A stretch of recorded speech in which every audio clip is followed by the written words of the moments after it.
Halo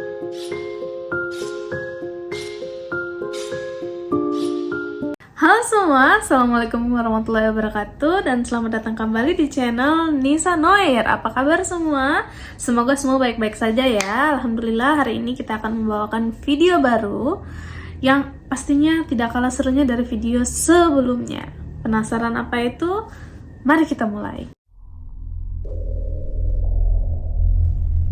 Hari ini saya akan membawakan sebuah kasus yang terjadi di Jerman. Lebih tepatnya di sebuah desa yang bernama Kaifek. Desa Kaifek adalah sebuah desa yang terletak 70 km dari Munich, Jerman. Di sebuah desa tersebut ada ladang yang bernama Hinterkaifeck. Kejadian brutal itu terjadi pada bulan Maret saat suhu masih sangat dingin akibat salju yang sangat padat. 6 nyawa diambil dengan sangat brutal oleh seseorang yang tidak diketahui sampai hari ini. Keluarga Graber yang tinggal di peternakan di Hinterkaifeck terdiri dari seorang ayah yang bernama Andreas Graber berumur 63 tahun, seorang istri bernama Kazilia berumur 72 tahun, anak perempuan mereka bernama Victoria Gabriel berumur 35 tahun, dan anak Victoria yang bernama Joseph umur 2 tahun, dan Kazilia kecil berumur 7 tahun. Dan juga bersama seorang pembantu rumah tangga yang bernama Maria yang baru saja bekerja di hari kejadian penghilangan nyawa itu terjadi. Sebelum tragedi naas itu terjadi, Andreas sudah memperhatikan beberapa hal-hal aneh yang terjadi di rumahnya. Di antaranya jejak kaki salju yang berasal dari hutan menuju ke rumahnya, tetapi anehnya tidak ada jejak kaki kembali. Yang kedua, dia mendengar suara-suara aneh di loteng seperti langkah kaki, seperti sedang berjalan di malam hari, tetapi seketika dia mengecek tidak ada apa-apa pun di sana. Tidak hanya itu, tapi Andreas juga melaporkan bahwa kunci rumah mereka ada yang hilang, dan juga mereka menemukan semacam koran yang tidak dibelinya, dan yang paling parahnya adalah mereka tidak pernah melaporkan kejadian ini kepada pihak yang berwenang. Pada tanggal 31 Maret 1922, kejadian naas itu terjadi. Para anggota keluarga Graber dibunuh satu persatu menggunakan tongkat atau senjata tumpul yang dicurigai adalah sebuah cangkul yang berasal dari ladang mereka sendiri. Yang pertama dibunuh adalah Andreas, kepala keluarga, kemudian Kazilia, dan yang ketiga adalah Victoria, dan yang keempat adalah Kazilia kecil. Mereka semua seperti diundang dan satu-satu dipanggil ke dalam lumbung mereka yang ada di ladang mereka untuk masuk, dan dicurigai mereka satu-satu dibunuh dengan cara dipukul menggunakan cangkul tersebut. Luka bagian dalam dan bagian kepala mereka sangat dalam sehingga mereka langsung tewas di tempat. Sedangkan Joseph, bayi yang berumur 2 tahun, dan Maria, pembantu rumah tangga mereka, juga dibunuh dengan naas, tapi mereka berada di kamar mereka di dalam rumah. Mereka dibunuh dengan cara bayinya disekap menggunakan bantal, sedangkan Maria dicurigai juga dipukul menggunakan benda yang sangat tajam. Di kejadian ini yang begitu menusuk hati adalah si pelaku masih tinggal di dalam rumah mereka berhari-hari setelah dia menghilangkan nyawa para keluarga Graber dan juga Maria. Dicurigai dia bahkan tetap memberi makan ternak mereka yang ada di sana, minum susu sapi perah mereka, makan dari makanan apapun yang ada di kulkas keluarga Graber, dan memanaskan tungku api sehingga tetap ada cerobong asap itu keluar dari rumah mereka, seolah-olah mengidentifikasikan bahwa keluarga Graber itu masih hidup. Fakta menarik yang ada dari kasus Hinterkaifeck ini adalah pembantu mereka adalah Maria, tetapi sebelum Maria ada seorang pembantu yang bekerja untuk mereka selama bertahun-tahun, bahkan sudah mengurus Victoria, anak mereka, dari semenjak Victoria baru lahir. Tetapi pembantu itu berhenti tiba-tiba sekitar 1 bulan sebelum kejadian naas itu terjadi, karena dia mengaku mendengar suara-suara aneh di loteng, yang setiap kali dia meminta Andreas untuk naik ke atas ke loteng untuk melihat apa sebenarnya bunyi tersebut, Andreas selalu mengabarkan bahwa tidak ada apa-apa. Akhirnya mungkin si Crescens ini sudah mulai tidak tahan dengan bunyi-bunyi dan hal-hal yang menurut dia adalah gangguan dari makhluk halus, dia berhenti. Dan tak lama kemudian, 1 bulan setelah berhentinya pembantu lama mereka, Maria, pembantu baru di keluarga Grabner, masuk dan bekerja di hari yang sama di saat tragedi naas itu terjadi. Ketika kasus ini mulai diselidiki, banyak teori-teori yang muncul dan mengatakan bahwa mungkin saja ada seseorang atau beberapa orang yang dendam dengan keluarga Grabner sehingga tega melakukan hal keji tersebut. Tapi ada juga yang berpikir dan berteori bahwa mungkin saja ini ada hubungannya antara hubungan gelap yang terjadi di keluarga Grabner sendiri. Jadi fakta yang sangat menarik dalam kasus ini adalah, kan tadi ada seorang bapak bernama Andreas, seorang ibu bernama Kazilia, dan anak mereka yang bernama Victoria. Jadi si Victoria kecil dan Joseph itu adalah cucu dari Andreas dan Kazilia. Anak mereka adalah Victoria ya guys ya. Dan ternyata Victoria ini adalah seorang janda yang tidak dijelaskan suaminya kemana saat itu. Tetapi yang jelas, Joseph dan Kazilia kecil ini adalah bukan anak dari suami Victoria yang sebelumnya. Bayangkan ya, dia anak siapa sebenarnya si Joseph dan Kazilia kecil ini. Ternyata saat diselidiki lebih lanjut, ayah dari Kazilia kecil dan Joseph adalah ya Andreas.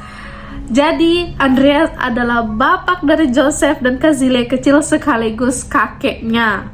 Wow. Pihak yang berwenang sudah memeriksa ratusan orang tetapi tidak dapat menemukan clue apa-apa atau tersangka yang mereka curigai, sehingga kasus ini pelan-pelan menjadi cold case yang tidak mendapatkan jawaban hingga hari ini.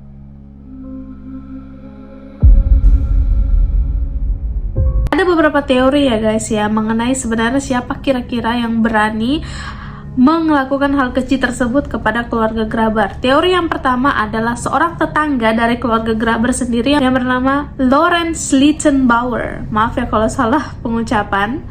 Lawrence adalah seorang tetangga dari keluarga Graber yang juga dicurigai memiliki hubungan terhadap anak mereka yaitu Victoria. Jadi dia ini ada relationship dengan Victoria. Tetapi ayah Victoria, si Andreas, tidak menyetujui tentang relationship atau hubungan mereka. Bahkan si Lawrence ini ya pernah mengklaim bahwa Joseph itu, anak Victoria yang kedua, adalah anak kandungnya si Lawrence. Dan saat meminta Victoria untuk menjadi istrinya, saat meminta restu ke ayahnya Victoria, si Andreas menolak bahwa tidak akan saya izinkan anak saya menikah dengan kamu. Ya kalau kita ingat dengan teori sebelumnya ya karena ternyata anak Victoria itu ternyata anak bapaknya, jadi dia nggak ngasih anaknya menikah lagi, mungkin karena dia sebenarnya astagfirullahalazim. Lawrence ini pun memimpin pertama kalinya pencarian kepada para anggota Grabner di rumahnya. Tetapi yang aneh di kejadian ini ya guys ya, saat memasukkan lumbung tempat para mayat berada di sana, Lawrence ini menunjukkan bahwa seperti dia tidak kaget bahwa di sana itu ada jasad-jasad atau mayat-mayat keluarga Graber di sana. Dan lebih anehnya lagi, selain dia tidak kelihatan bingung, dia juga semena-mena memindahkan barang-barang yang ada di TKP.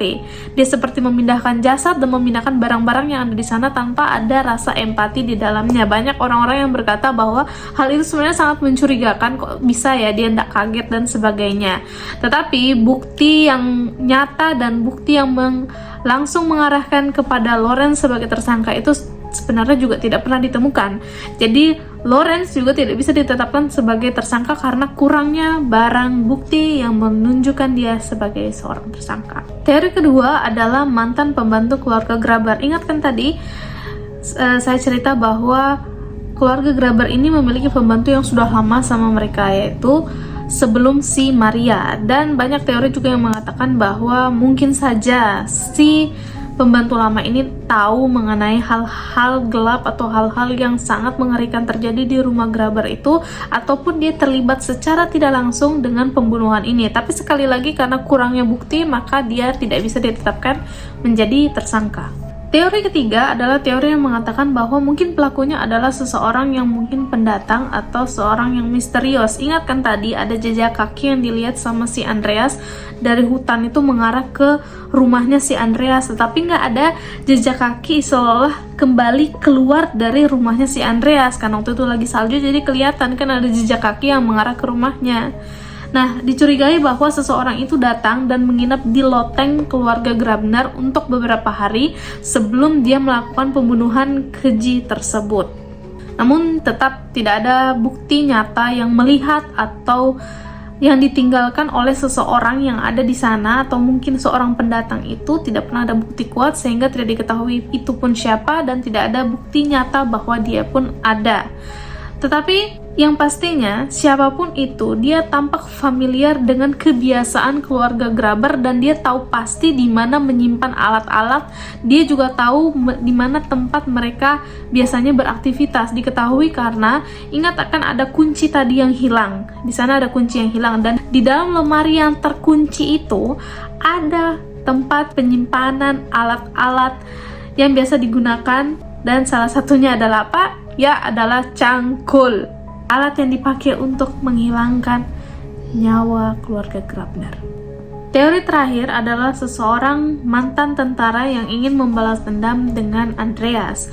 Teori ini mengatakan bahwa seseorang mungkin dulu ikut sama-sama dengan Andreas saat sedang menjadi tentara dan punya dendam pribadi terhadap Andreas.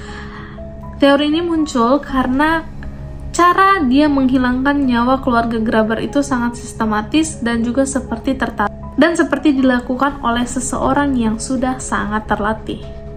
Meskipun banyak teori yang bermunculan, tidak satupun yang dapat mengungkap misteri di balik kejadian naas tersebut.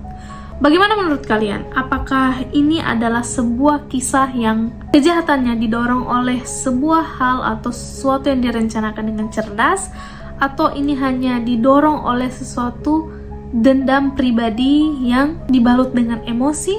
Mungkin kita tidak akan pernah tahu mengenai apa yang sebenarnya terjadi pada keluarga itu pada malam kejadian itu. Ya, itu tadi guys, kisah menyedihkan dari keluarga Graber yang ada di Hinterkaifeck, Jerman.